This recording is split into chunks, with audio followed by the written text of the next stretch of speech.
Boa noite, pessoal. Boa noite a quem já está aí nos assistindo. Hoje a gente tem mais um café com artista. Dessa vez a gente traz aí o Santana de Carvalho, que convidou o André Parente para participar desse bate-papo. Faz parte da programação paralela à exposição Mesa Posta, que está rolando aqui no Candeeiro. Fica até dia 9 de dezembro. Boa noite, Santana. Boa noite, André. Boa noite, pessoal. Eu vou começar lendo um pouquinho da mini bio aqui do Santana, depois eu leio também a do André, e aí a gente vai tocando esse bate-papo aí sobre os processos de vocês, Beleza. sobre essa trajetória, tá? O Santana atua como artista autodidata desde 2015, trabalha com múltiplas plataformas dentro das artes visuais, produzindo artes efêmeras e poéticas contemporâneas, entre outras. A arte urbana tem uma influência forte em seus trabalhos. Faz parte da Crew de Grafite VX3, eu não sei se é essa ou é VX3, eu não sei como é que é a pronúncia. VX3, VX3. Atuou que é Veni Vidi Vici, como eu também não sei a pronúncia, Santana, depois tu corrige aí. Atuou na Fundação Beleza. Cultural do Pará, na área de acervo, mediação, montagem e desmontagem das exposições nas galerias Benedito Nunes e Teodoro Braga. Trabalho apresentado no Enearte, Bahia, 2017. Artista convidado para o projeto circular ministrando oficina com o tema de intervenção urbana em 2016. Exposição no Salão Primeiros Passos do CCBB nos anos de 2017 e 2018. Exposição na Moab, Mostra de Artes Visuais, 2016 e 2018. Exposição coletiva Retratos, Tatos e Atos, Galeria do Fauno, 2019. Participação nas exposições coletivas Inabaláveis, 2019, Galeria Ruimeira. Exposição VX3, 2019, Galeria Teodoro Braga. Participação da adaptação do livro Menina que Veio de Taiara para o quadrinho pelo IAP, Instituto de Artes do Pará. Convidado para integrar o projeto Retratos Contemporâneos, criado pelo artista Éder Oliveira. Essa é um pouquinho da trajetória do Santana, esse jovem artista que está fazendo parte da nossa exposição, que vai entrar agora também no currículo do Santana, né? O André Parente é artista, o André Parente é artista conceitual, visual, professor. Suas inquietações e produções geralmente se envolvem o social, político e o psicológico, principalmente através da técnica da fotografia, performance e ready-made. Seus trabalhos têm a intenção de provocar o caos a uma mente acomodada e criar efeitos borboleta positivos em quem visualiza seus trabalhos. Mais uma vez, bem-vindos. Fiquem à vontade para se apresentar, não nessa formalidade toda, mas da forma que vocês se sintam mais à vontade para fazer. E vamos lá, comecem. Pegando a deixa já do Natan, né? Me apresentando agora informalmente. Meu nome é Santana, eu sou nascido e criado no bairro da Terra Firme, periferia de Belém. E estou nessa carreira de enxeridão mesmo, porque eu comecei com contabilidade, né? Uma área totalmente fora da área de arte. Desde que eu saí da faculdade de contabilidade, eu pulei de cabeça no mundo das artes mesmo, valendo. Eu tô aí, tô no jogo. Isso aí. Eu sou o André, eu trabalho fotografia e tudo mais. Eu entrei no mundo da arte aí meio que de paraquedas, mas antes, como todo mundo já teve o seu lado artístico na infância e tudo mais. E aí, depois de um tempo, entrei na universidade e tudo mais, e aí eu me encontrei. E eu estou aqui, nesta conversa com os artistas. Não, eu ia falar uma questão de ter convidado o André, né? A primeira vez que a gente tentou fazer o café, eu tinha convidado o Vitor. Era para ele estar hoje aqui conversando com a gente também. E nós três começamos eu acho que meio que junto, né? Porque nós somos amigos da faculdade, nós iniciamos a faculdade de arte juntos. E eu acho que essa galera que ficou comigo até hoje e tal, assim, é uma amizade forte mesmo. A gente tem muito da rua, sabe, com a gente. Desde do Vitor, que ele faz intervenção também, artística na rua, grafite e tal, letra, quanto ao André, né, fotógrafo, flanera aí, que também se inspira muito na rua. Como outros amigos também, tem o Taião, o Léo, acho que o berço mesmo do incentivo artístico é a rua pra gente. Não tinha como não convidar ele, que a gente bate muito papo sobre rua, sobre a inspiração que a gente tem, sobre o processo criativo, artístico e tudo mais. Assim como os outros que não puderam comparecer hoje. Se eu pudesse botar toda essa galera aí no meio, tem a Deia também, a Deia, pô, incrível, né? Acho incrível que também casa a ideia do urbano. Mas é isso, eu só estou explicando o porquê de trazer um parente aí com a gente para esse bate-papo, né? Não poderia faltar. Eu conheci vocês três, eu acho, na mesma época. O Parente, o Foi. Santana e o Vitor na mesma época. O Parente estava... Eu acho que os três estavam na faculdade ainda, ou ainda estão ainda. Não sei como é que está o movimento de vocês. O Santana, tu começou com contabilidade, mas tu terminou, Santana? Ou tu Não, terminou eu saí no último ano de faculdade. e aí tu ingressou na No faculdade último de semestre. artes? Não, Ou eu tu... fiquei parado uns 6 anos, só trabalhando e estudando sozinho mesmo arte, sabe? Sim, Porque, como o André disse mesmo, acho que todo artista, não todo artista necessariamente, mas quem gosta de desenhar, desenha desde moleque, assim, nem rabiscando, qualquer coisa e tal. E eu era assim. Eu me via no escritório de contabilidade, nem era de contabilidade em si, eu trabalhava com meu cunhado, no escritório de advocacia e tal. Eu me pegava mais desenhando do que fazendo a petição, sabe? Processos e tal, dando entrada. Eu, porra, já tô sacaneando o cara aqui, podendo. Tô ocupando o espaço de uma outra profissional que poderia estar dando mais pé, e eu tô aqui desenhando, né? Aí disse, não, mano, eu vou me sair, que isso não é vida para mim, não. Trabalhar para os outros assim, trabalhando com conta, com dinheiro. Eu não me via mais preso no escritório, sabe?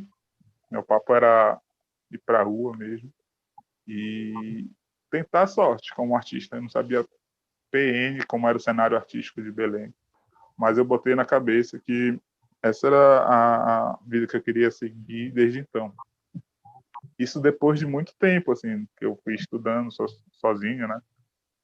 Fui aprendendo coisas e tal. Na época, a internet não era tão forte assim para pesquisa, mas já tinha o YouTube, então muita coisa aí eu fui desvendando, fui aprendendo a base de videoaula, documentários, né? E eu não comecei diretamente no grafite, né? Eu sou mais do clássico, da pintura clássica, da tinta a óleo, acrílica. Eu tentei... Quando eu saí da faculdade, eu pensava em vender quadros, meus quadros na Praça da República, né? Aí nunca vendi porra nenhuma. Meti a cara mesmo, fiz uma oficina, eu fiz um quadro com um artista de Belém, que trabalhava uma dessas empresas que vendem tinta e tal, e tinha um curso que era para tela, né? A gente iniciava o curso, terminava o curso quando a tela era finalizada. Tá até hoje a tela aí, nunca vendi, que a minha intenção era gastar toda essa grana que, do trampo, né? Que quando eu saí era investir em tinta, pincel, tela. Eu fiz o investimento, só não foi para frente, mas aprender eu aprendi tudinho. Então acho que esse início foi punk mesmo, e foi realmente decisivo para minha vida. Foi de largar a contabilidade, uma coisa que eu não gostava, e meter a cara no que eu amo mesmo. Eu acho bacana esse depoimento aí do Santana, porque quando a gente começou mesmo na faculdade, a gente via muito que ele não era muito mesmo da pintura, do desenho, assim, mas não voltado potencialmente assim para a rua. Aí com o tempo ele foi indo e acabou se integrando forte mesmo no cenário, na questão de fazer arte urbana e tudo mais. Ô Santana, Oi. porque hoje assim, a tua principal intervenção na rua, que tu utiliza como o espaço urbano como uma plataforma, um suporte para o teu trabalho, tu vem com grafite, né? Que talvez seja o mais comum que a gente vê na rua. É o mais visível, pelo menos. Fora as performances que também são feitas na rua. O André já vem Sim. com uma outra pegada, né? O André já não vem com grafite, o André vem com intervenções e também com performance na rua. Como vocês... Eu estou fazendo esse questionamento de fazer um link com um dos primeiros cafés, se não o primeiro café que a gente fez, que foi com o Ian Belém e o Felipe Camilo, o Ian Belém daqui, que mora em Fortaleza, e o Felipe Camilo, lá de Fortaleza, onde os dois também utilizam o espaço urbano como um suporte para o fazer artístico, né? É uma forma uma forma de democratizar mais esse suporte ou a arte para que ela seja mais visibilizada e que ela não fique presa só na galeria, por exemplo, que às vezes o espaço fechado já inibe essa aproximação do público com acesso a essa arte. Vocês acham que a arte estando na rua, ela é mais a possibilidade dela de ser visibilizada e de alcançar um público maior é mais importante do que estar na galeria? Tu consegues atingir o público que de fato deve ser atingido, que é a massa, que são as pessoas que não frequentam galeria por N motivos, né? Seja porque elas pensam que não tem que ter roupa adequada, essas coisas e tudo mais, ou até mesmo incentivo, né? Desde a infância, seja pelo pai, pela mãe, ou por responsável pelo Estado e tudo mais. E aí, quando tu fazes uma arte na rua e deixa aquela arte na rua, tu consegue atingir todo mundo, até a galera que não visita a galeria e espaços museus e tudo mais. E, de certa forma, acaba, como é que eu posso dizer?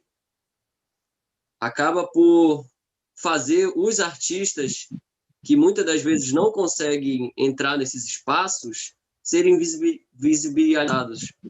Porque muitas das vezes eles, às vezes, têm um projeto lindo e tudo mais, mas acaba não passando devido a alguns fatores e tudo mais.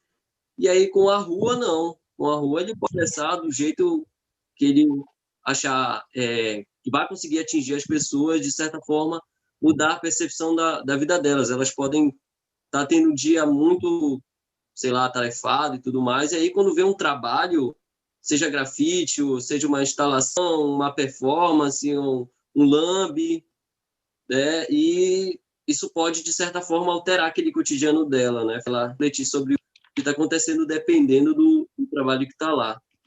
Tem uma artista também que faz esse trabalho urbano, que é a Beatriz Paiva. Ela tem um trabalho, pelo que eu De lambe, né? analisei, que envolve tem um lambe e tudo mais. E aí ela, de vez em quando, ela faz o trabalho dela lá e a gente vê e causa um impacto, entendeu? Tem uma outra artista também, a Glenda Beatriz. Ela tem esse trabalho de lambe também. E é muito bom, porque, assim, se a gente for esperar para conhecer artista, conhecer arte só na galeria, a gente vai conhecer pouca coisa, ou até mesmo certas limitações, porque nem tudo que está na galeria tu vê na rua, e nem tudo que está na rua tu vê na galeria também, né? Mas, enfim, esse foi um ponto aí. E tem, e tem outra questão também, da interação social, né, que a gente está sofrendo na rua, quando a gente está pintando, quando a gente está fazendo qualquer intervenção. Tem essa interação com a galera que está passando, que está só de espectadora, ou então aquela pessoa que vai lá, dá um pitaco, pergunta e tal. Então quer dizer que é uma coisa totalmente sem script, né?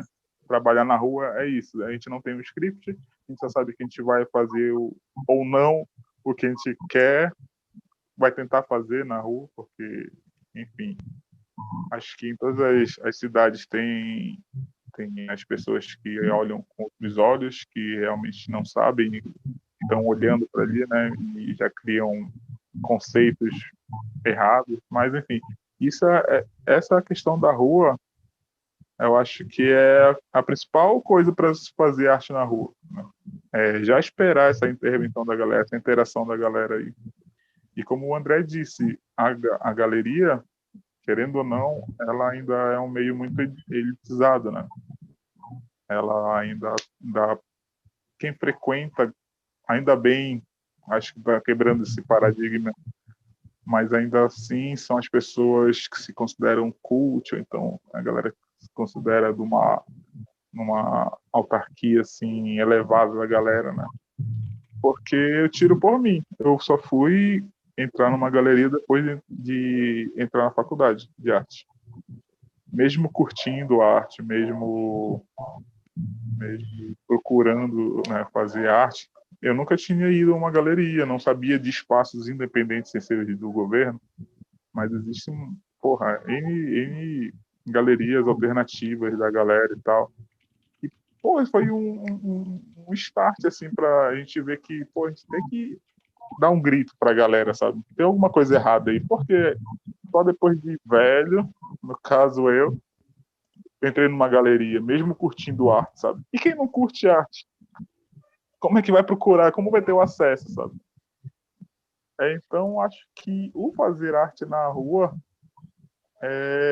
propaga a arte, né? Querendo ou não. A galera pode tirar uma interrogação do que está olhando e procurar depois. Vai ter acesso depois dos lugares a frequentar, tudo mais. Eu acho que é isso. Tem um filme espanhol, Novembro, o nome do filme. É um filme de um grupo de teatro que resolve usar a rua como palco para as apresentações.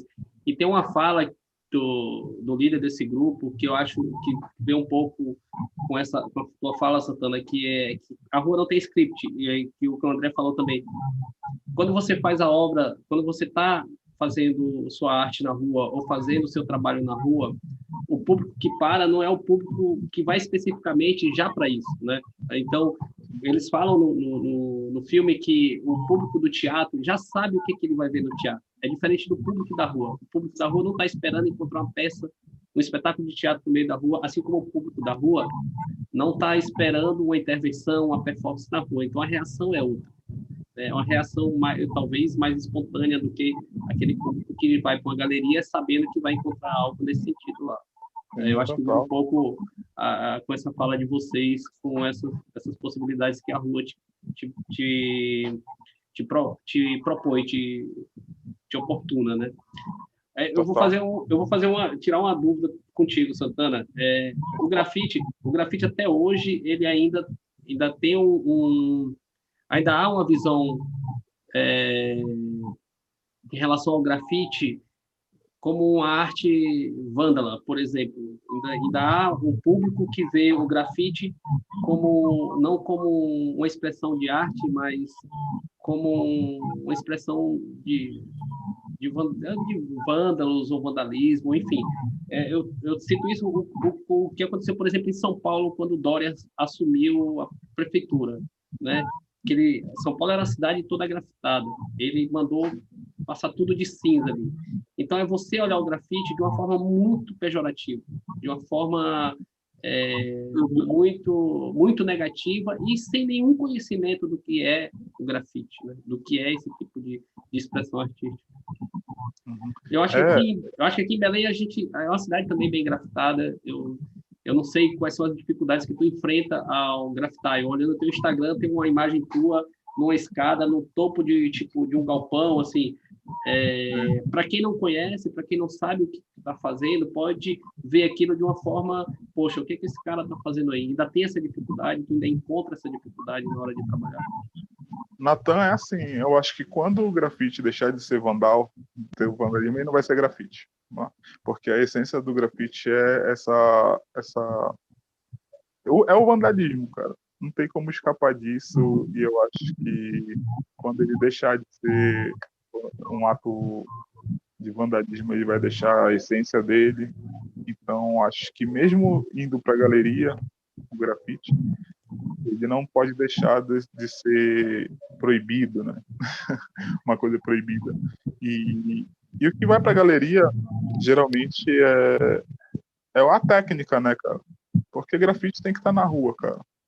Quando vai para uma galeria, ele vai como técnica em grafite e com spray e tal. Então, quer dizer que eu vou usar a minha técnica que eu aprendi na rua, que eu faço na rua, para levar para dentro da galeria. Então, eu acho que quando a gente teve a exposição da BX3, não foi uma exposição de grafite, foi uma exposição nossa mostrando o que a gente faz na rua. Essa aí, que foi lá na Teodoro Braga, né? Pelo edital Branco de Melo. Branco de Melo. Então, quer dizer que acho que a essência realmente do grafite é o vandalismo, é o fazer não com autorização. E é isso, cara. Eu acho que. Enfim, o grafite em protesto, si. né? Cara, tem muita divergência, na verdade, de como surgiu o grafite, né? Alguns falam que foi em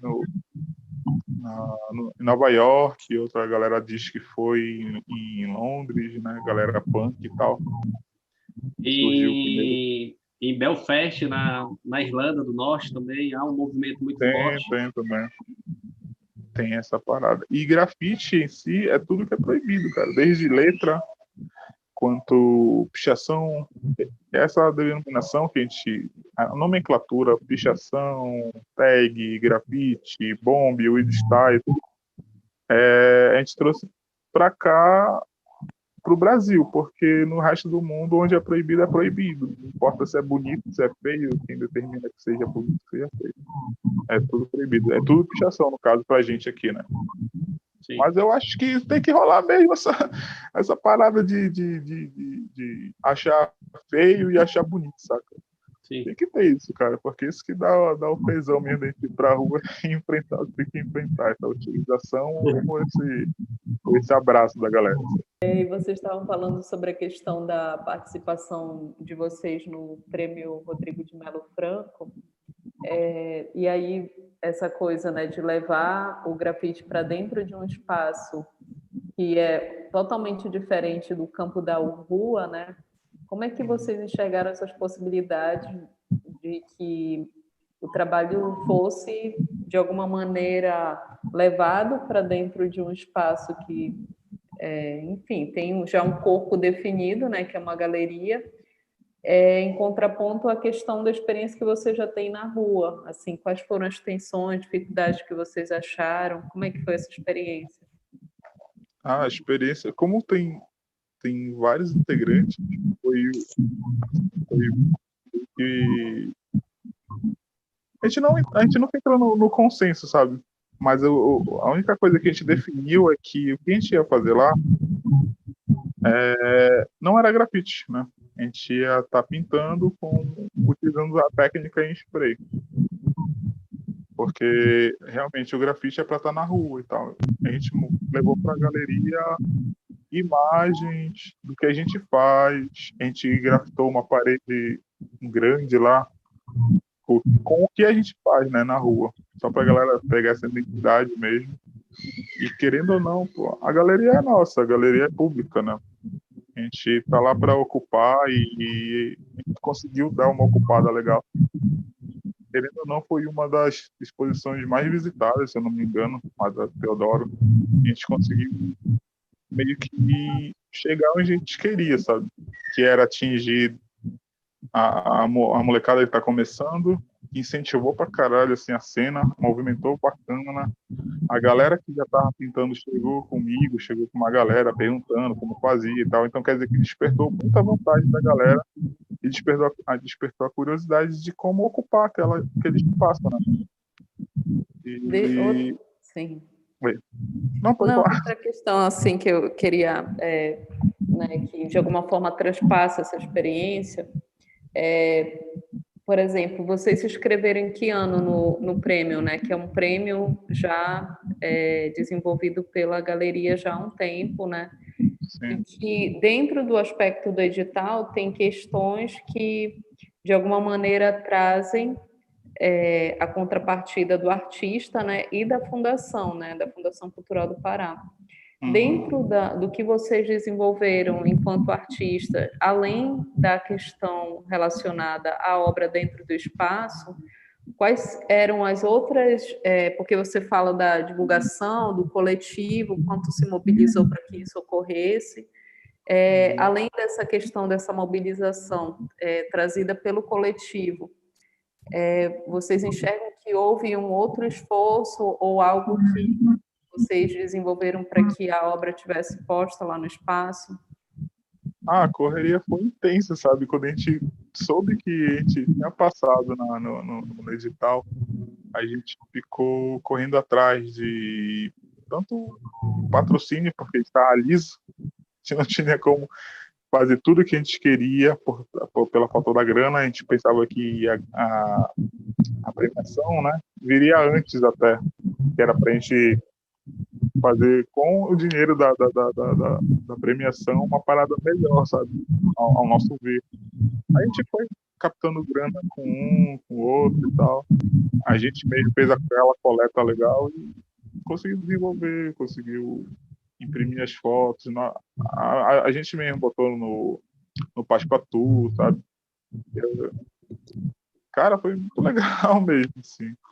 Mas se não fosse essa correria, acho que não iria ter rolado como rolou, sabe? Então quer dizer que foi uma união total mesmo. A nossa galera que está na França mandou uma grana, mandou imagem, mandou arquivo que a gente também era para tratar as contas e tal. E foi isso, foi um corre doido. Porque se a gente não se mobiliza, eu acho que não iria rolar por parte da instituição, né? Poderia ser, talvez, mas a gente não em nenhum momento a gente pensou em depender do poder público para estar desenvolvendo a instituição, sabe? Pegou e não, bora fazer do jeito que a gente consegue, do jeito que a gente vê que dá. Alguns dão mais, alguns dão menos, mas tudo vai ser ressarcido quando vier a premiação. O que aconteceu?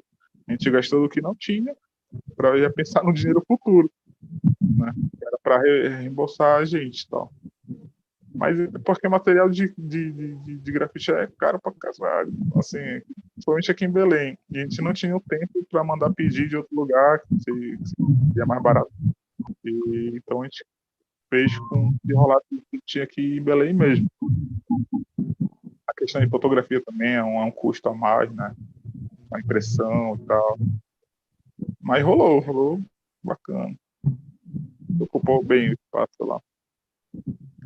Porque quando tem editais como esse, né, pelo fato de ser uma premiação, a própria instituição entende que só vai haver premiação se de fato todo o corpo expositivo estiver apresentado ao público, né?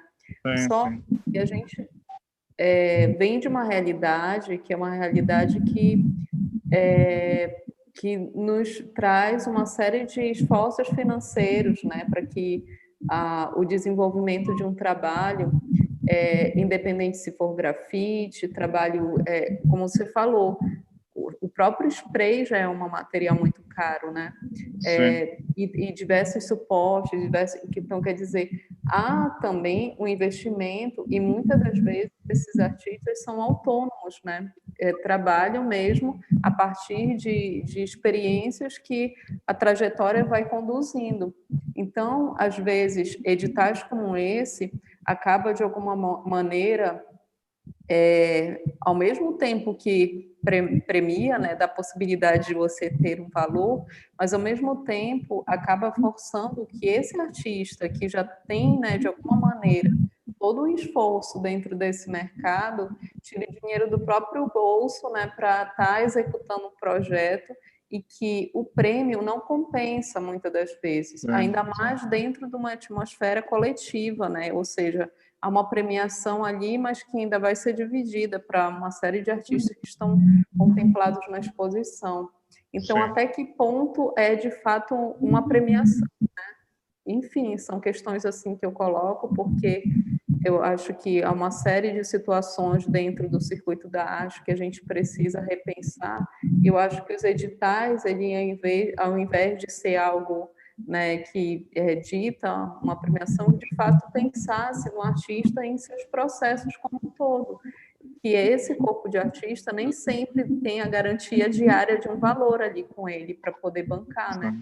É claro que quando você insere um projeto dentro do edital, você está concordando com o que o edital te oferece, mas ao mesmo tempo é importante da gente cutucar e questionar a forma como esses editais são feitos, sem pensar de fato na realidade de um circuito de artistas na região, e que não é somente uma realidade nossa, é uma realidade a nível de Brasil, inclusive dentro desse contexto escroto que a gente está vivendo, que está mais foda ainda. Então, assim, eu acho que, tipo, a gente tentar e conseguir fazer, como você coloca, é muita resistência, cara, é muita garra, é muito, assim, você, de fato, fazer com que haja uma coragem, né, para que o seu trabalho ele seja visibilizado por essa instituição que é pública, como tu falas, é um espaço de nós todos, mas que, ao mesmo tempo, requer todo esse esforço, né? E que sempre vai ter lá, né, a logo, uma série de coisas exigidas pelo edital, porque a gente, quando é selecionado para um edital desse, a gente tem que, além de desenvolver o nosso trabalho, a gente tem que desenvolver o material gráfico, a gente tem que desenvolver o trabalho da imprensa, né, de divulgação. Ou seja, você não tem como contratar uma assessoria de imprensa porque você não tem grana para bancar uma assessoria. Mas, tipo, ainda está tendo correr, né, no rolê da grana do teu patrocinador para poder conseguir fazer com que o teu trabalho se materialize. Então, assim, até que ponto isso é respeitoso dentro de um processo artístico, né? Até que ponto, de fato, é uma premiação? Só um ponto aí, a Yudi colocou que às vezes a gente viu o edital e leu e se inscreveu. Mas às vezes é só esse edital que tem, a gente não tem escolha, entendeu? A gente não tem opção. Tipo, se eu não me inscrever nesse, eu não vou me inscrever em nenhum, porque não existe. Né? Então, essa ausência faz com que a gente se submeta, às vezes, a essas situações. Assim. E esse ramo que a gente escolheu como significativo para nossas vidas, porque a arte não é pensar em uma forma de ganhar dinheiro, senão o Santana tinha permanecido na contabilidade, tinha muito mais possibilidade. A gente não encontra os incentivos. A arte ainda é vista como sem valor nenhum. A gente como hobby, né? Como hobby.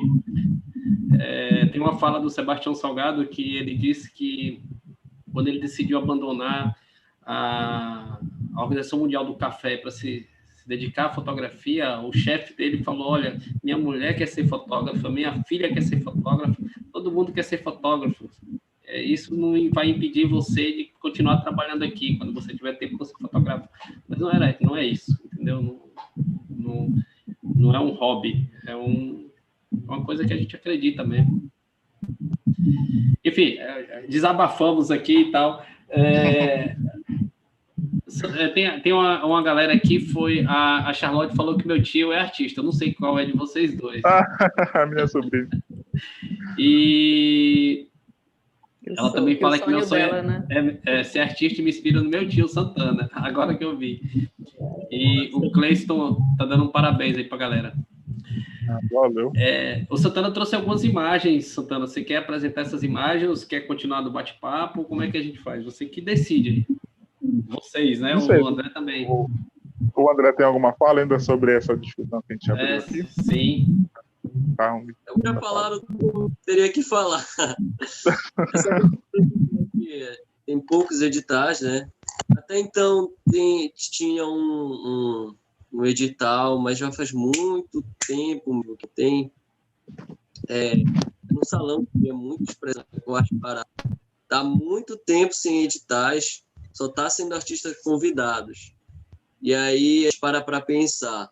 E os artistas que estão conseguindo começar a se inserir agora, ou já estão inseridos há muito tempo, mas eles não, eles acabam não entrando porque, enfim, precisa estar em um certo meio para te poder estar lá. Isso prejudica toda uma classe artística que está desenvolvendo trabalhos e precisa ser visto, precisa estar para ser refletido e tudo mais. E com a ausência de editais e tudo mais, eu já conheci um artista que ele teve uma certa decepção, né? Porque tu faz o projeto e tudo mais, tá tudo ok, mas parece que as coisas não fluem. E aí a solução que acaba vem sendo sem ser as galerias e os espaços, vem sendo a própria rua, porque lá de fato tu vai conseguir apresentar teu trabalho e o teu trabalho vai conseguir ser visto e refletido. Sim. Eu me incentivei muito também a entrar na arte por causa do Arte Pará, sabe? Meu sonho era entrar no Arte Pará e tal. E, porra, não é mais meu sonho, sabe? Não é mais meu sonho. Não, assim, é uma consequência que vai além do teu trabalho, sabe? Mas o corre é sempre tu fazer por si, mano. Tem aí o Diário Contemporâneo aí que ainda dá essas possibilidades ainda, né? Eu acho que aqui no Norte, eu acho que de acesso, principalmente para quem está, eu não sei se iniciando na arte, mas para essa galera que está produzindo, eu acho que é um dos que tem mais possibilidade de você conseguir chegar lá, entendeu? O Arte Pará, eu acho que deixou até de ser um salão competitivo. Porque virou tipo Bienal, né? Virou como Bienal, né? São artistas convidados, não tem mais espaço para você enviar um projeto e passar por uma análise de um júri que vai escolher, enfim. Eu acho que o último foi em 2014, foi no ano que eu cheguei em Belém. Foi o último que foi aberto para edital. Depois aí eu acho que todos os outros foram convidados, eu acho. Não estou falando com certeza. Foi mas... no ano que entrei na faculdade e tentei entrar e não era, mas 2015 já não era mais, só me foda. Mas o que teve presente foi o Diário, né? O Arte Pará nem com convidado teve. Por exemplo, o CCBU também, pequenos primeiros passos, também tem oportunidade para te apresentar o teu trabalho, entrar numa galeria e tudo mais. Sim. Sim, tem lá também o Banco da Amazônia, né, que ainda está...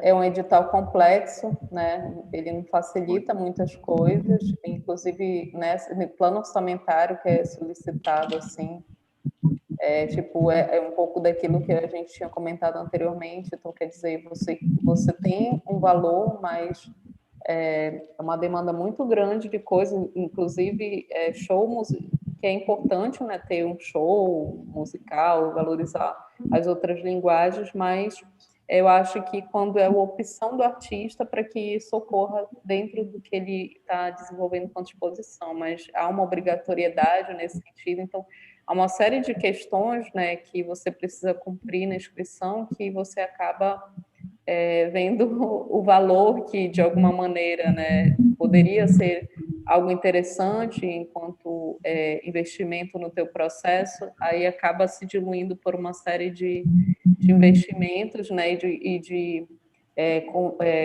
contratos de terceiros que você tem que fazer para poder desenvolver a tua exposição. Enfim, quase que esse afunilamento, né?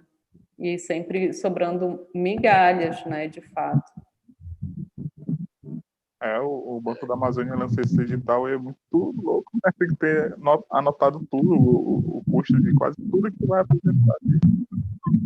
Tem que fazer antes o Tinho para te poder se inscrever. Porque senão, se for fazer assim, mano, quando lança... Eu tenho um amigo meu que é de Campinas, ele fez a inscrição agora, ele disse que foi um dos editais mais difíceis, e olha que ele já faz parte de um circuito nacional, mas ele tentou, né, está em processo, se inscreveu e disse que foi um dos editais mais complexos, assim, que ele se inscreveu. E, de fato, assim, tem questões que precisam ser repensadas, Se o, né? se o artista não tiver uma assessoria bacana, não entra, cara. Não importa. Depende muito de tempo. É punk esse digital aí. Acho que é bacana. Tentar, é um desafio aí ser conquistado. É foda. A gente acaba se inscrevendo e mandando planejamento e tudo mais, mas por questão de expor mesmo, porque para a premiação em si, né, aquilo que tu falou, Eudy, até que ponto é a premiação, né? Então, é mais uma questão de querer expor, querer que o teu trabalho seja visto do que sim, a premiação. Se torna apenas uma gratificação, na verdade, né? O prêmio vai todo no antes. Tem essa coisa, por exemplo, da formação de um portfólio, que é importante, né, por você estar, de alguma forma, apresentando no circuito, né, o teu trabalho e tudo, e alimentando o teu portfólio. Isso é importante, mas eu acho que é importante a gente também não perder esse olhar crítico, né, porque principalmente, né, por exemplo, se a gente lida com instituições privadas, que a gente sabe, né, que tem uma rotatividade orçamentária, assim, nem se compara, né, nesse sentido, mas sempre o investimento da cultura é algo para justificar, né, sempre a cultura ela vem para fazer com que aquela empresa justifique a contrapartida social. E aí a cultura ela vem a partir de toda essa imersão, tanto nas artes visuais, quanto na música, enfim, nas diversas linguagens. Mas ainda assim, né, é uma carência da gente estar questionando sobre essas formas como a gente está se inserindo nelas. Porque eu compreendo, até mesmo quando a gente faz as inscrições nesses editais, é solicitado, né, a questão de que você comprove, né, a partir de um portfólio, sua experiência e tudo, né? Então isso somatiza. Mas eu acho que a gente está muito, talvez, em processo de silenciamento, no sentido de não tornar isso mais crítico, né? Porque, enfim, há seres humanos por trás e há profissionais, né, que trabalham e que estão ralando, não somente para dar continuidade aos seus processos, mas também para se estabilizar de alguma maneira nesse mercado, né? Complicado essa questão, total. Então, vamos para as imagens? Tem que ser revista. Assim. Bora lá. Ai, ai. Olha, ô Santana, tá começando com essa imagem. Quiser falar alguma coisa sobre ela, se isso faz parte de um início do teu processo, se já é mais atual. Ela foi esse ano, foi feita, mas foi final de rolê. A gente tava pegando uma tela lá pro Marizal e tal. Aí eu fui deixar o meu colega na casa dele e tem esse spot aqui. O spot é o lugar que a gente tá pintando, né? Não tem pichação, não tem grafite, não tem anúncio, tá branquinho. Por que não pintar, né? Fui lá, saiu um personagem aí que é uma das características que eu uso sempre, tento usar sempre os elementos da asa e a coroa. Então, e interagiu bacana com o local, sabe? Que era um pote branco, agora tem uma pintura bacana, sabe? Pra mim é bacana, tem o meu nome nela, tem aquilo, tudo mais. Mas foi mais como... Foi nada pensado, sabe? Sim. Foi nada pensado. Foi, não, tem um lugar para pintar, não tem no muro, porque tá pichado ou tem outro grafite, então eu vou fazer no poste mesmo, que é onde dá. Eu achei bacana ser no poste, porque realmente em parede, tá? Poste que vocês usam, vocês chamam de tela? A tela. Os caçadores de tela. Os caçadores de tela. Acho bacana isso. Essa aí é uma tela, tela mesmo, uma Canva, né? Foi um processo de criação, um estudo que eu tava e tô tentando desenvolver melhor ainda, sabe? Vendo agora pela imagem já vejo algumas coisas para mudar. Isso é spray em tela. É, spray em tela. Todo em spray mesmo. Isso daí, eu tenho essa imagem do feto, cara, desde a pintar, sabe? Eu fazia aquarela e tal. Aí teve um encontro no Gotas, na do Gotas e tal, que era troque sua arte. A gente levava um desenho nosso e trocava com outro artista, sabe? Que a gente não conhecesse, que a gente conhecesse, que a gente tivesse a fim de trocar. Esse processo do feto tá conectado, né? Ele vem desde esse tempo e tal. Esse foi um tempo feito também ainda com grafite esse ano, que eu tentei remeter esse início, sabe? E Santana, aí tu estava falando desse trabalho, né? Que foi um trabalho lá, de uma experiência de troca lá no Gotas, né? E outra coisa que tu falaste, assim, logo no início na primeira imagem, tu colocas que tem de dois símbolos que tu sempre recorrentemente procuras usar, que é a asa e a coroa. O que que representa para ti a continuidade desses símbolos e o uso deles, né? Sim. É mais para identidade visual mesmo, ligada ao nome que eu assino, santo e tal. Aí quando eu estava começando a desenvolver meu trabalho de grafite e tal, o Vitor meio que me batizou, sabe? Porque eu ia assinar santo, ou eu ia assinar Santi, de Santana e tal. Aí eu não, Santi tem algumas, aí eu não, vou assinar San. San já tem uma porrada na cena, assim, sabe? Aqui em Belém tem uns 3 já que assinam San e tal. Então o Ego ainda não dá. Aí ele falou, cara, joga santo e tal. Eu, porra, santo é maneiro por causa que o meu nome foi meio que uma homenagem à minha avó, que era devota de Santa Ana, sabe? Aí ela deu ao meu pai, aí eu herdei como eu sou o Júnior e tal. Aí na hora eu pensei na asa, de fazer minha tag, né, assinar o meu nome e jogar uma asa e uma auréola. Porra, eu acho que a auréola não ficou tão bacana e tal, até aí eu peguei uma coroazinha e tal. A coroa no grafite, se eu não me engano, desculpem aos brothers que estão assistindo, ela significa no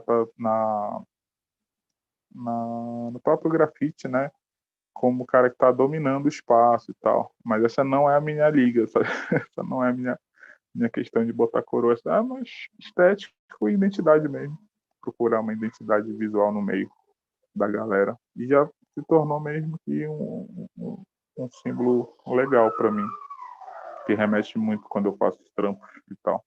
Fora que fica um trabalho estético, né? Legal, uma asa e a coroa unindo assim. Mas não tem muita coisa assim pensada, não. Só estética. Ligada ao nome. Né?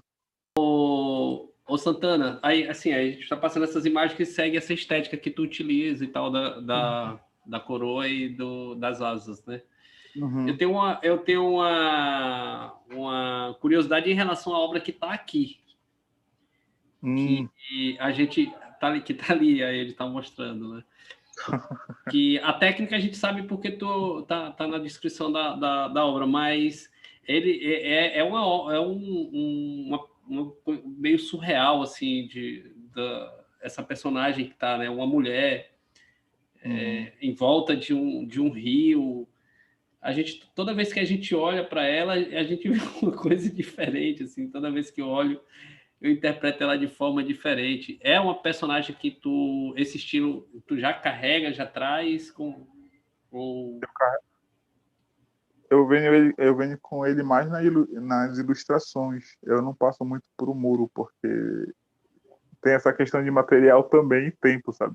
Sim. Porque é bem mais elaborado do que uma letra, do que um outro personagem, mas eu tentei jogar ela lá na Cidade Nova. Eu tentei fazer esse mesmo personagem na parede mesmo, na rua, só que em tamanho mais reduzido pelo espaço e tal.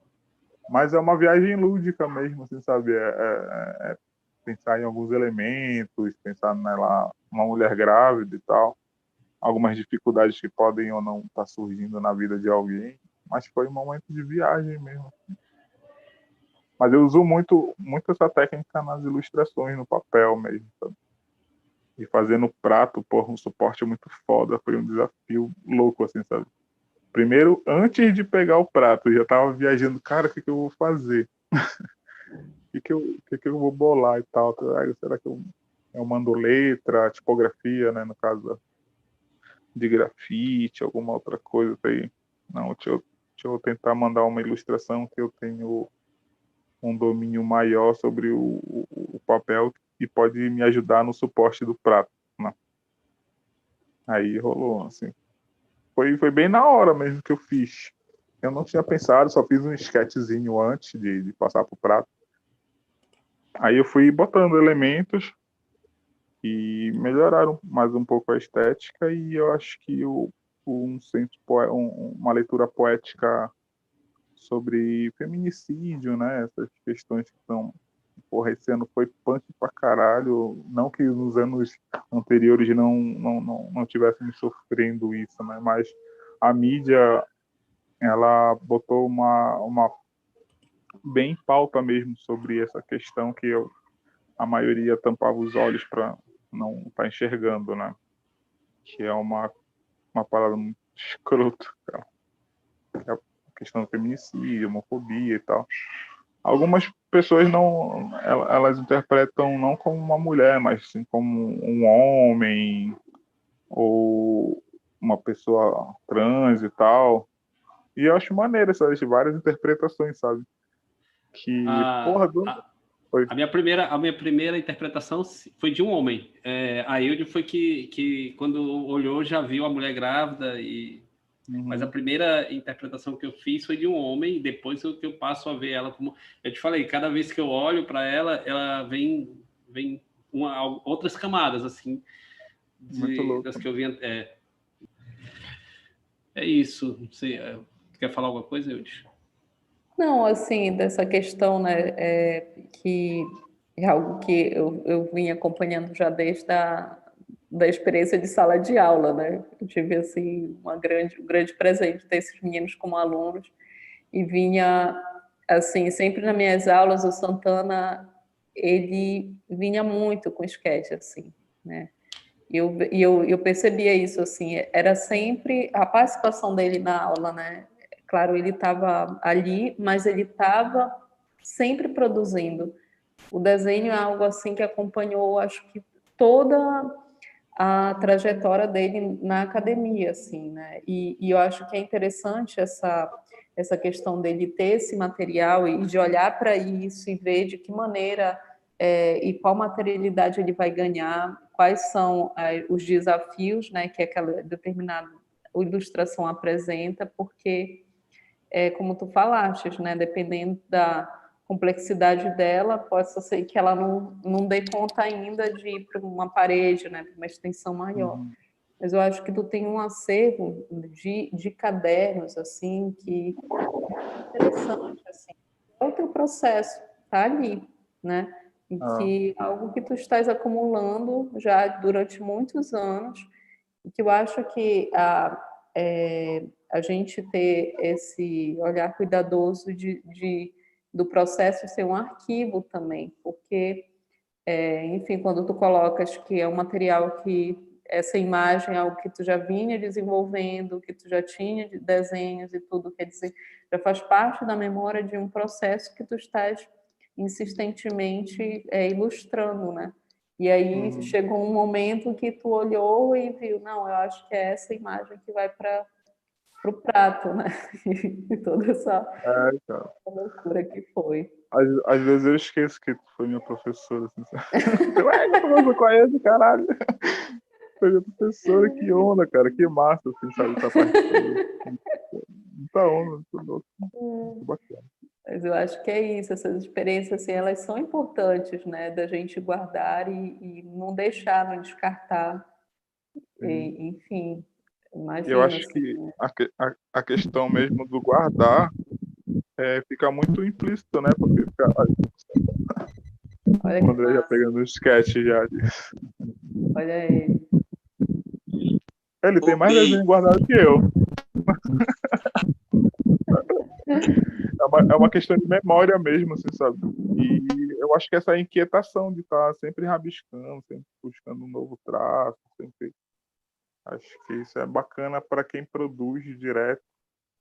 Mas é bom guardar, porque evolui muito também teu traço quando tu vê o teu primeiro traço de alguns anos atrás, no que tu tá fazendo hoje, assim, é muito bacana mesmo, sabe? Caralho, eu não sabia fazer isso, agora eu tô, porra, dominando uma técnica e tal. É massa pra caramba. Fora o acervo mental, né? Opa, vai lá, o André quer falar. O André quer falar. Fala, André. é legal isso daí que falou, sobre ver o traço e tudo mais, porque grafites que são feitos na rua, né? Os bombs e tudo mais, as tags, é possível acompanhar isso, né? Tu vai num lugar e tu vê uma tag como era.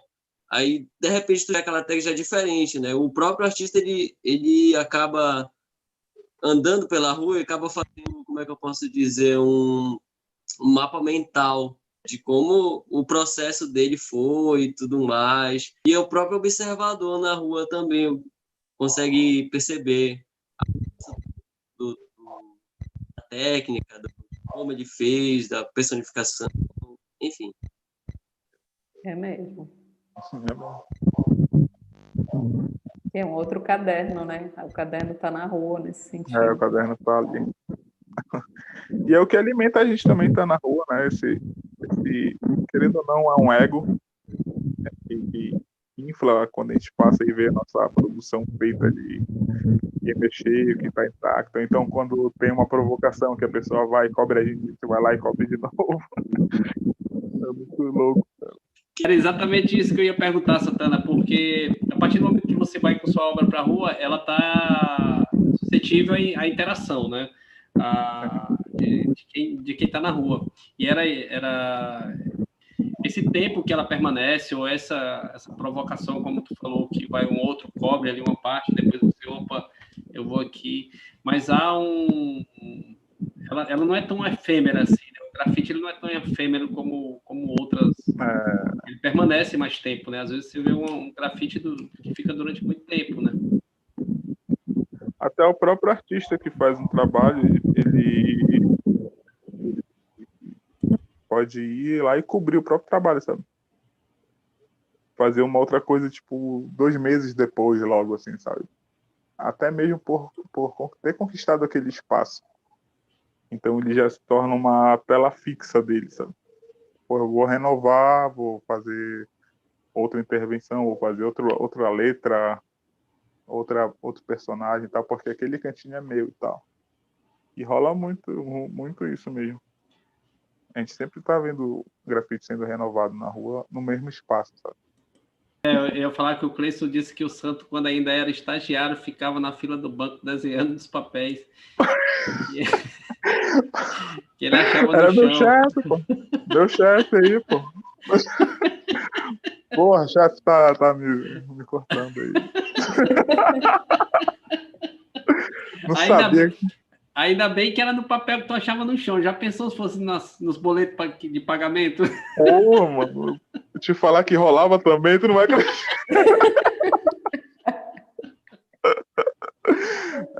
A gente batia uma vergonha que quando ia pagar, tava tudo rabiscado. O negócio só tava o código de barra, sabe? Como é que devolve pro chefe? Não, perdi, mas tá pago. Que massa isso, cara. Muito louco. Vocês querem mostrar mais alguma coisa? André, quer mostrar alguma imagem das tuas e tal? Vocês que dizem. Dá para mostrar, acho que uns 3 trabalhos. Tá. Só no... Vou abrir aqui, tá? Essa daí Inclusive, eu achei um ponto muito interessante depois que roubaram, ou sei lá, que fizeram com ela, né? Porque tudo era esperado nesse trabalho. Que eu quero mais estátuas, que elas eram nessa praça, lá em São Brás. E aí, desde 2012, começaram a roubar. Primeiro roubaram a cabeça dessa que está à esquerda de vocês aí. E aí, com o tempo, foram roubando todas e tudo mais. E pouca gente se incomodou com isso, né? Eu, inclusive, não me incomodei com isso. Assim. Quando foi a última, que foi a gota d'água para mim, que eu fiquei inacreditável como roubaram todas, né? E aí eu resolvi fazer uma ação, uma intervenção com o tamanho real delas e tudo mais. Teve todo um processo de pegar a imagem, jogar num site para deixar ela em tamanho de 2,20 m, se eu não me engano, que ficou. E, enfim, e aí o Léo, inclusive, eu quero agradecer o Léo, agradecer publicamente o Léo de novo, porque ele que foi lá comigo, foi umas 6 horas da manhã, eu fiz o cara sair lá da Pratinha, cedo da vida, para ele me ajudar na filmagem e tudo mais.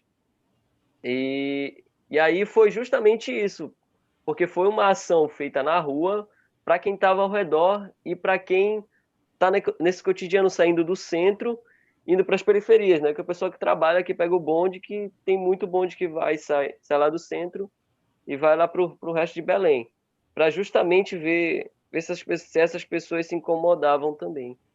E aí foi justamente isso, foi uma intervenção urbana que eu fiz, e em cima, inclusive, de algumas pichações de uns tags aí, eu não sei se ia ter problema. Eu não sei se ficaram com raiva de mim, desculpa aí, gente, mas depois tiraram, relaxa, que depois do trabalho de vocês ficou aparecendo aí. Você nem sentiu do sandu. E aí, Quando tu falou que roubaram, eu pensava que tinham roubado o teu trabalho, mas não, eram as estátuas que tinham lá, né? As esculturas, na verdade. Também. Roubaram o teu também. Isso. Mas isso aí para mim era esperado, né? Porque tinha 3 possibilidades. A primeira, ou os moradores de rua que estavam, pessoas em situação de rua que estavam lá, pegavam, sei lá, para dormir, né? Não sei, para dormir, para deixar em cima. Ou poderiam pegar para vender o papelão, né? Porque afinal é um papelão e grande, então dá para ganhar um trocadinho aí. Ou simplesmente roubaram para fazer qualquer outra coisa que eu não faço ideia. Ou então isso aí, André, tá armazenado em alguém que posteriormente vai valorizar isso aí. Isso é uma obra de arte, cara. Já pensou? Há uma possibilidade mesmo. Eu acho que era essa que tu falou, só que eu não entendi tu falando SOS Brasília. Eu entendi tu falando alguma coisa Brasília, e eu achei essas esculturas da tua foto muito parecidas com as que tem na Praça dos Três Poderes. Aí eu, poxa, será que tem a ver com isso? Mas, na verdade, tem a ver porque o artista que fez essas esculturas é o mesmo que fez essa de Brasília. Que eu esqueci o nome dele, acho que é Bruno... Rapaz... tem informação assim, né? É aqui o nome dele, eu lembrei tudo aqui. Bruno Jorge, ele é modernista. Sim. É o Bruno Jorge, ele que fez. Ele foi o único trabalho que ele fez fora do eixo Rio-São Paulo. E a gente, infelizmente, não tem mais, né? Não sei o que deve ter acontecido. Se a gente for procurar, né, um pouco dessa história desses monumentos, né? Esse complexo ele foi inaugurado no início do século XX, possui elementos neoclássicos em arte nouveau. Em 1982 se tornou Patrimônio Histórico Municipal Estadual, que é o complexo lá de São Brás, né? E foi revitalizado no final de 2012. O espaço faz parte do complexo arquitetônico do Mercado de São Brás. Originalmente eram 3 figuras, né, como tu colocas. E em 2012 uma das estátuas foi retirada após ser danificada para reparos do Museu de Arte de Belém. E aí a partir disso começou os saqueamentos, né? Mas é bem assim, né? Enfim, faz parte de todo o universo histórico que não somente aqui em Belém, né, mas dessa coisa da gente não olhar, né, para os monumentos e o que eles representam de fato esses monumentos, né, e que relações elas têm de fato com a representatividade da nossa história. E eu acho que elas eram, né, inclusive eram 3 e uma lá em cima, que eu acho que só não foi arrancada porque continua lá em cima, não dá para Porque alcançar. ainda não dando jeito. Mas cada uma tinha 2,5 metros, então quando tu colocas, era muito papelão, né? Imagina a dimensão que tu tivesse para poder fazer um trabalho de proporção desses corpos, né, semelhante ao que eram, e o quanto isso também foi enfim, houve uma pesquisa, né, para que a estrutura ela fosse, porque ela parece muito a escultura original e é uma superfície bidimensional, né? Então a forma como tu constrói isso é muito interessante também. Para em si também, para encontrar as imagens delas, foi muito complicado assim, para a internet, né? Em boa qualidade também. Então, a sacada de ter colocado elas em preto e branco foi justamente para eu me apropriar de uma imagem desqualificada, digamos assim. E quando eu fotografava, parecia que pixels não estavam bem aparentes, não ficavam aparentes. Então, a sacada de ter preto e branco foi por gastos e também para essa questão do pixel não ficar aparecendo, né? E, por exemplo, a primeira imagem à esquerda de vocês, que ela representa a arte, eu não consegui encontrar uma imagem inteira dela assim em boa qualidade. A que está à esquerda, bem próximo da do meio, assim, bem próximo mesmo. Ela eu não consegui encontrar uma imagem de qualidade dela. E o que foi que eu fiz? Eu tive que pegar metade de uma imagem boa, que é um rapaz que está andando de skate lá, e fotografaram e eu consegui. Pô, essa imagem está boa. A minha solução para pegar a parte de baixo dela foi entrar num site que eu não estou me lembrando o nome aqui. Mas, enfim. E nesse site tem um jogo, um projeto de um jogo para você andar, né, nessa região da cidade. E aí eles fizeram um modelo tridimensional dessas estátuas. E aí eu peguei a imagem original e a outra metade é esse objeto tridimensional do jogo. E aí colocando em preto e branco, pareceu que de fato é aquela imagem, porque eu de fato não consegui encontrar uma de qualidade. Aí tu veja a despreocupação em si já quando já existia do próprio. Até material de pesquisa não tem, né? É horrível, foi horrível. Se for pesquisar isso, não encontra fácil. Parabéns, mano. Foda. Foi um trampo, foi correria mesmo. E esse trabalho, ele virou, né, a fixação dele é um vídeo, né, e que foi selecionado para o Prêmio Diário, né? Foi justamente a questão da instalação do trabalho, que até a batida que eu acabo fazendo no vídeo é justamente para situar, porque quando eu acabei de colocar esse trabalho aí, veio uma senhora conversar comigo com o Léo que estava comigo. E aí ela falou: não, poxa, isso daí, o pessoal ouvia, era um barulho assim, tá, tá, tá, tá. E aí depois levaram. Então essa própria batida já em vez de estar tirando, eu estou devolvendo, né? De forma figurativa, digamos assim. Devolvendo a própria lembrança, a memória que foi roubada da gente e tudo mais. E em resumo são muitas coisas, assim. Então não foi um ato tipo, eu tô fazendo aqui uma reforma, vou tirar essa escultura daqui e nunca mais devolver, como aconteceu, por exemplo, em Fortaleza com a escultura Mulher Rendeira, que ficava no Banco do Brasil, e a empresa que foi fazer a reforma do banco tirou a escultura de lá e sumiu, e a Caramba. escultura sumiu, entendeu? Aí havia a possibilidade de você ver tirando isso, porque 2 metros e alguma coisa, não tem como você chegar, botar no ombro e sair com ela, né? Pois é, entendeu? É inacreditável, cara, é inacreditável. Como é que chegamos ao ponto de levarem essas três figuras aí, cara? E é legal porque tem a representação delas e pouca gente sabia disso, né? Que é a arte, o trabalho e, se eu não me engano, a educação, né? E cada um tem um símbolo. A República, desculpa. A República. E aí a história não é, ela não é dita, não é passada assim com veemência, sabe, para o resto da população, principalmente os mais jovens, crianças, e acaba acontecendo desinteresse mesmo, porque tu não conheces, tu passa lá, são mais estátuas, vai representar o quê, né? Se não tem uma ação forte para estimular a cultura, a história paraense, não vai ter a valorização.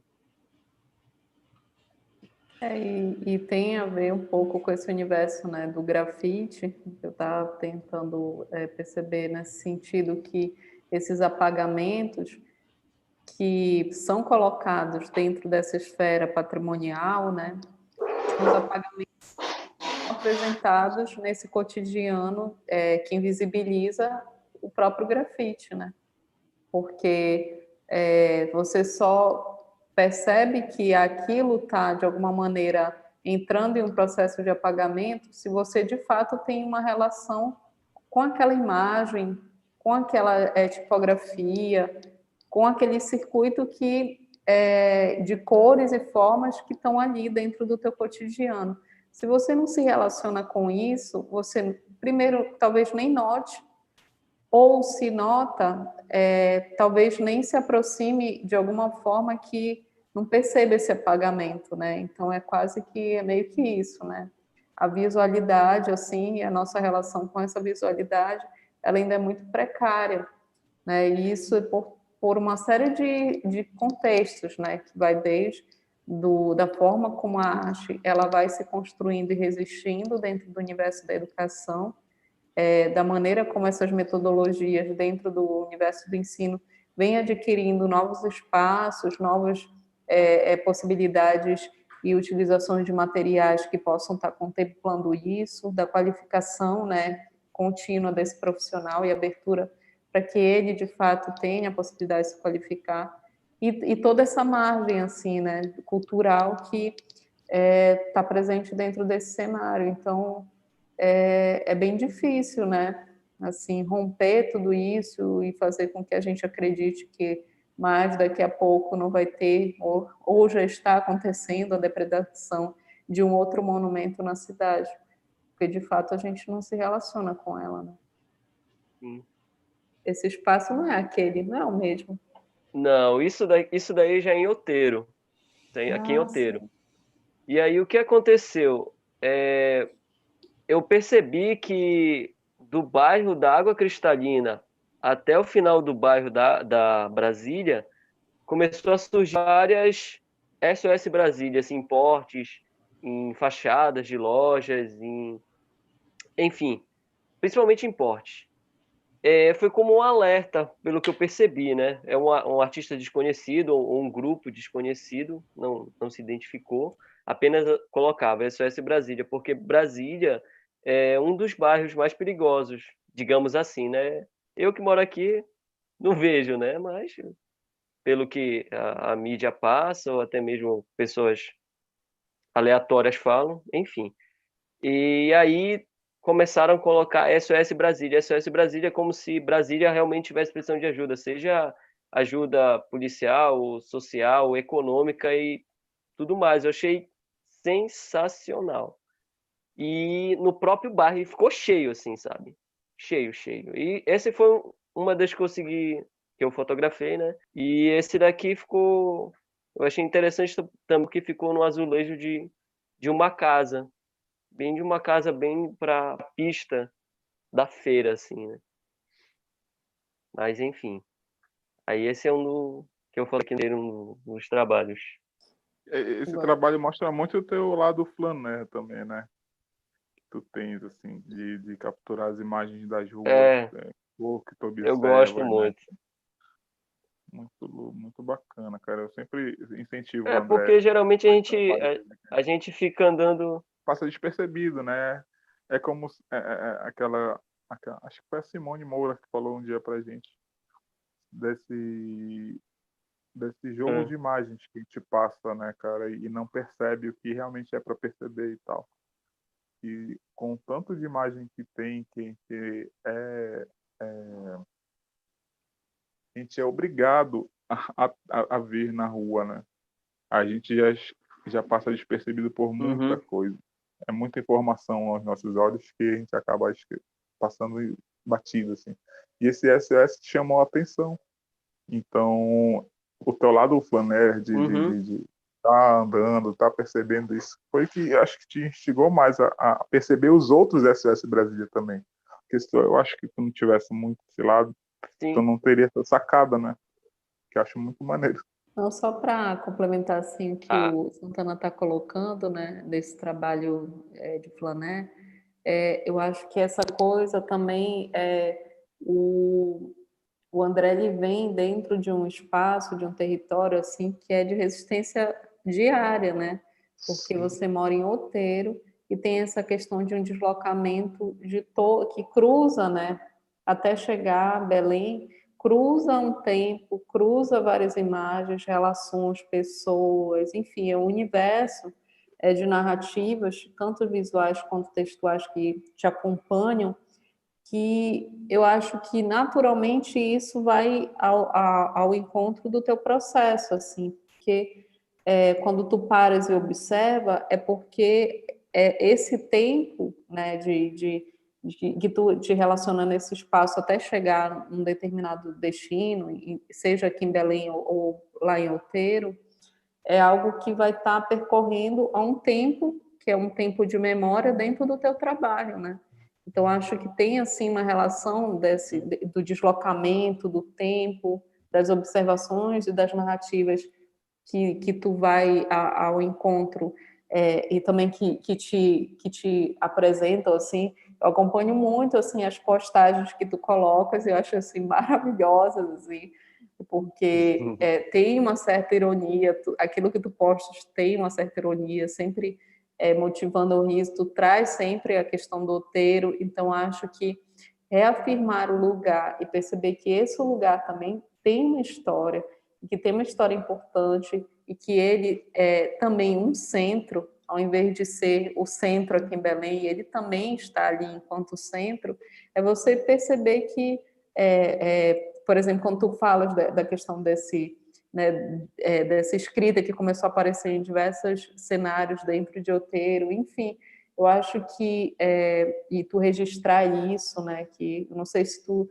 está fazendo vários registros ou se na época que foi desenvolvido tu produziste isso, mas imagina, né, o quanto isso também dentro dessa atmosfera da cidade, ela cria também um SOS Brasília, mas enfim, que tem um cenário político, tem uma questão, né, que está cada vez mais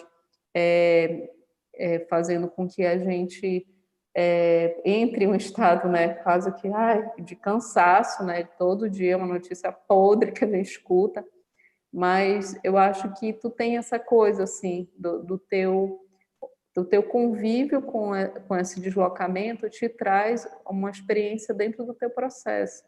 E eu acho que é isso que, de alguma maneira, traz os teus trabalhos também. sim, sim, total, total. Eu comecei muito com esse. Antes eu não tinha uma bicicleta em Outeiro, né? E aí, quando eu comecei a ter a bicicleta, eu comecei a conhecer o Outeiro em si, porque o Outeiro é muito estereotipado, né? Ele é muito. O pessoal já pensa Outeiro, já pensa em praia e confusão e tudo mais, de Praia Grande e outras coisas. Mas não é só isso. Outeiro não é só uma praia, né? São várias praias e tem toda uma população e uma vivência nessa ilha onde eu moro. Então, várias coisas acontecem e essas coisas elas podem acabar se perdendo, né? Seja lugar, seja pessoas, seja coisas que acontecem. E eu, como artista atuante, seja na ilha ou fora, eu acabo por registrar esses momentos ou coisas para elas não se perderem e tudo mais. E coisas interessantes que podem trazer uma reflexão para todo mundo, mas principalmente para as pessoas que moram na ilha, né? Eu acho que a valorização do lugar em si tem que mostrar para frente mesmo, não tem que deixar o estereótipo continuar, sabe? Eu luto muito para isso, principalmente no meu ciclo social e nas pessoas que eu acabo conhecendo. Eu gosto de realmente esclarecer as coisas sobre a ilha para justamente não cair nessa lacuna aí. É outeiro, não outeiro. É outeiro, não oteiro. E é Ilha de Caratateua. Vamos dar esse trabalho aqui, rapidamente. Esse trabalho, eu me lembro, eu visualizei ele, e eu me lembrei muito do trabalho do Tayan Borges. Acho que todo mundo já ouviu falar. Ele apresentou um trabalho, foi chamado Mosaico de Ferro, que ele fala justamente essa questão da violência fazer com que você acabe por proteção, desenvolver e pagar para colocar uma proteção na sua casa, que muitas vezes é a grade. Só que, além dessa proteção, tem uma preocupação estética com isso, sabe? Por exemplo, essa lâmpada, ela poderia só estar colocada lá, mas não, foi todo sabe, um jeitinho, uma elevação da beleza, sabe? É um ponto muito interessante. Eu li, foi o TCC de bacharel dele, assim, muito bom mesmo. E aí, sempre quando eu ando na rua, eu vejo umas grades, tem uns padrões de grade também. E aí, sempre quando eu ando na rua, assim, eu acabo percebendo, dou uma travada assim, uau! Aí eu faço o registro porque é um trabalho realmente muito bom. Pensando nessa tua imagem das grades, eu lembrei de um post teu que eu acho que também poderia virar um trabalho, esses teus posts no Facebook, que era um ataque zumbi nos Estados Unidos e um ataque zumbi no Brasil. Quem tinha mais chance de sobreviver? Cara, eu achei incrível. Eu achei incrível aquele. É isso mesmo. Cara, ainda brinca com zumbi, né? A violência fez num ponto que a gente fica preso, né? Quem vai ficar solto vai ser o zumbi, né? Ele que se vire lá, porque a gente vai ficar preso aqui. Assim, e vai morrer de fome. É que, por exemplo, a gente tem um trabalho, né, de pintura, enfim, desenvolvida desde a década de 80 pelo Emmanuel Nassar. E tem uma série dele que ele acaba trazendo esse universo de gambiarras que tem em algumas casas para você, de alguma forma, conseguir ter uma instalação elétrica na parte de fora. Enfim, de demarcar que ali é um ponto de venda e aí você não tem a placa, mas você improvisa para que seja visualizado aquilo. Ele traz um trabalho dentro dessa estética da gambiarra. E quando tu apresenta essa fotografia, essa lâmpada que é construída, mas que ela não, ao mesmo tempo que ela não é gambiarra, porque quando tu colocas, né, uma espécie de escultura, né, para colocar o bocal e tu colocares a tua lâmpada fora de casa, então quer dizer, já está no outro nível. E é muito interessante, assim, né, de tu perceberes que essas ditas gambiarras, elas já estão se moldando dentro de uma outra estética, que há uma preocupação daquela forma como ela vai ser apresentada externamente, porque se tu pegas essas obras, né, e até mesmo fotografias, e até mesmo em alguns percursos na cidade, você vê que está mudando o jeito de se fazer isso, né? Então é uma outra gambiarra que eu acho que vale esse teu olhar atento, assim, porque há um volume estético que antes era desconsiderado. né? E que está presente nessas curvas, que nessa forma de construir esse acessório que vai entrar a lâmpada. Então, eu acho que tem muito a ver com esse nosso universo de muitas imagens e também dessa coisa do YouTube, do DIY, né, do faça você mesmo, e trazer possibilidades de tu construir coisas na tua casa com elementos assim que possam estar em baixo custo, e tu vai criando dentro do espaço um espaço que uma atmosfera que antes a gente não encontrava, né? Ou achava que não iria dar. Então aí vem toda uma coisa assim, eu não preciso contratar, né, nesse sentido por conta do DIY, um arquiteto, um designer e tal, tudinho, a pessoa vai construindo e vai. Então acho que tem muito essa relação, talvez, aí, sabe? Meio que inconscientemente, a cidade ela está se moldando também e se esculpindo em formas da gente montar novas gambiarras, assim. Eu achei o máximo. Haja YouTube. Eu achei o máximo. Haja YouTube. Eu olhei, inclusive, mais para essa questão do que as grades, né? Do que tu colocas, que eu acho que o trabalho do Tayan é muito massa nesse sentido. Mas, assim, o teu trabalho, eu acho que está focando nessa história, sabe? Não, e olha que é interessante, porque eu não sei para ir, mas lâmpadas, tem gente que rouba lâmpada assim, de boa, sabe? Deixar a lâmpada fora da tua casa. Na Terra Firme tem grades. É isso, entendeu? É muita onda. Eu tenho uma foto também que eu fiz, assim, foi lá perto da Praça Brasil. É uma lâmpada que tá com grade, porque se tu deixar a lâmpada sem grade, já era. Os caras não sal. E roubam tua ideia, né? Hã? Roubam tua ideia. Eles roubam a tua ideia. Vão roubar. Agora que... Não, a lâmpadazinha, esse que meu raciocínio não fluiu muito, mas depois eu peguei. Essa estética não, a arquitetura do medo, né? Eu não sei, eu não conheço o trabalho do Tayan Borges. Mas parece que é um pouco relacionado a isso, né? Essa arquitetura do medo, das grades, da forma como as casas, as residências hoje são construídas. Como o André colocou, o zumbi que se vire para entrar, porque eu tô preso. Já era o zumbi, morri.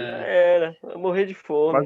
Mas é muito isso também, né, cara? Tem muito disso, que a arquitetura nossa aqui é muito louca também, né? Tanto por questão de segurança ou questão de gambiarra mesmo, que aí ele citou aí. Muito louco. Viva as gambiarras. Gambiarra faz a gente pensar mais rápido. André, tem uma imagem que eu acho curiosa dessas tuas. Eu vou colocar ela aqui. Beleza. Para tu comentar. Espera aí. Aí, pegando esse gancho aí da gambiarra, eu não vi outra gambiarra melhor do que essa, cara. Essa daí é sensacional. É um dos exemplos de uma gambiarra para lixeira, sabe? Tem aquela também que é máquina de lavar. Sabe aquele fundo que fica lá de metal? Sim. Isso aí é direto, rapaz. Vira selado. Esse é mais clássico, porque ele já virou, inclusive, padrão. Você coloca um ferro de um lado do outro e coloca ela como lixeira de rua. Então, ela é mais fácil você... virou, inclusive... ressignificou o fundo, a parada da lixeira, entendeu? Da máquina de lavar. É por isso que eu chamo de ready-made, porque tinha uma função, essa carcaça, né? Que era para pôr aquela TV de tubão, né? De bundão, que a gente chama. E aí deu outro significado para ela, que é armazenar agora lixo, né? E aí tem essa questão da gambiarra aí que Oteiro é um país de primeiro mundo dentro de um país de terceiro mundo. Já isso. Envolve do champ, né? E é uma gambiarra, né, que foi descartada por conta como é que a gente fala da técnica, do avanço das possibilidades dessa visualidade na TV, né? Então a tela plana veio para dominar e tal, tudo os computadores, tubos que existiam também foram, né, Aham. cada vez mais limados e tipo, algo que foi Geladeira, né? Mais secador. exatamente. Então, o que é interessante nessa imagem é que é uma gambiarra que foi descartada, servindo um descarte. É sensacional. É igual, olha. Sensacional. É a metalinguagem aí. É metalinguagem, exatamente. Metalinguagem. E todo o cenário também ao redor, né? De quais. Aí, outeiro também, André? Claro, meu filho, aqui é outeiro. Mas é Outeiro é lógico. primeiro mundo. Mas é lógico. Fala comigo. Outeiro é um maneiro. meio de possibilidades infinitas, você não tem noção. E aí, isso é lá perto de casa. Aqui perto de casa, quer dizer. Enfim. Bacana, mano. Parabéns. Trabalho foda. Santana, eu acho. Você tu continuava, hein? Continuava. Cara, né? Tamo aí. Fazer uma série muito louca. Tem aquelas. Como é que é o nome do amianto lá? Aquelas telhas brasilite, né? A brasilite também eles dão outro significado. Tem altas gambiarras, altos significados, altos ready-made.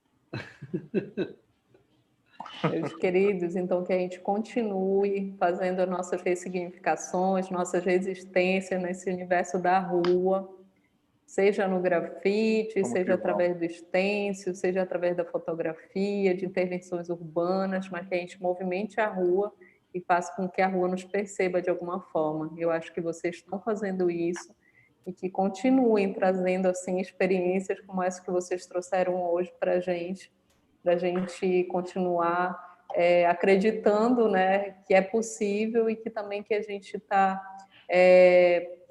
independente de um circuito artístico já consolidado, mas que há consolidações que são feitas nesses pequenos gestos que são grandes, né? Então, obrigada, gente, assim, por estar com a gente essa noite, Santana, por estar aqui também na exposição com a gente, por estar amanhã aqui na oficina, e André, por ter topado esse convite e estar trazendo o outeiro junto contigo nos teus discursos, nas tuas imagens, e que sigamos juntos, meus queridos, nesse universo muito louco, mas que a gente ama. Obrigado a vocês. Obrigado a vocês, aos dois, por terem participado, por topar se aventurar com a gente aqui nesse fazer artístico, né, coletivo. A gente, como propositor, e vocês como contribuintes e propositores. Obrigado a quem ficou nos assistindo, a quem assistiu e saiu, que voltou, enfim, a todos. Os que vão assistir ainda. Os que vão assistir ainda, isso é importante, porque a gente está preparando esse material para fazer uma edição, tirar aquela parte onde a Eude ficou vermelha e jogar. Não, você tem que ficar. E transformar isso numa espécie de documento para pesquisa posterior. Fica lá, vamos pesquisar sobre o processo de vocês e tem algum material que seja possível tirar alguma coisa que alguém precise. Queria agradecer a galera do Candeeiro. Desde o momento que me chamaram para realizar a pintura no prato, né, que foi uma experiência muito louca para mim, muito boa. E deixar um recado para a galera também, né, que para quem faz arte na rua, se não votar direito no segundo turno, a gente vai se ferrar muito. Exatamente. Então, pega essa consciência aí, que senão já era. Isso vai ficar importante. pior do que tá, né? Aproveitar, apesar de não ser o meu lugar de fala, hoje é o dia eu acho que já mudar a consciência negra, mas da resistência negra no Brasil, que Belém não é uma cidade que aderiu ao feriado, hoje não é feriado, então, mas que a gente está sempre atento, ouvindo, e quando chega a nossa oportunidade de falar, onde é o nosso lugar de fala, a gente fala. É só deixar essa lembrança que não está despercebido, mas como eu falei, não é o meu lugar de fala, talvez não seja o lugar de fala da Eude, mas que a gente está sempre atento com tudo que está acontecendo. Um abraço, galera. Resistir, galera. Beijo, gente. Um abraço, galera. Boa Obrigado, noite. Gente. Abraço.